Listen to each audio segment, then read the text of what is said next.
তো শেখ, আমি অনেককে দেখেছি ফরজ নামাজের পরে অন্য জায়গায় জায়গা পরিবর্তন করে সুন্নত পড়ে। এটা কতটুকু সুন্নাত সুন্নাত? ফরজ নামাজের পরে সুন্নতের জন্য জায়গা পরিবর্তন করতে হবে এমন কোনো প্রয়োজন নেই, তবে ফরজের সাথে সাথে সুন্নত শুরু করা যাবে না। যেমন যারা জিকির আজকার করেন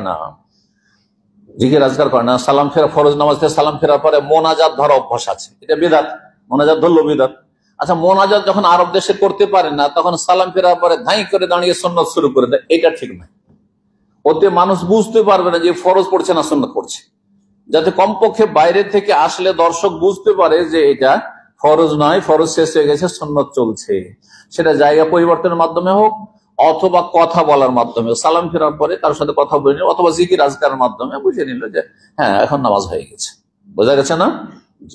ইমাম সম্পর্কে আছে, ইমাম যেখানে নামাজ পড়িয়েছে, ইমামতি করেছে, সেখানে সে সুন্নত না পড়ে একটু সরে যায়, যাতে বাইরের লোক বুঝতে পারে যে না মেহরাব থেকে সরে আছে ইমাম, তার মানে নামাজ হয়ে গেছে। বুঝতে পেরেছেন? কিন্তু মুক্তাদির ক্ষেত্রে এটি প্রযোজ্য না।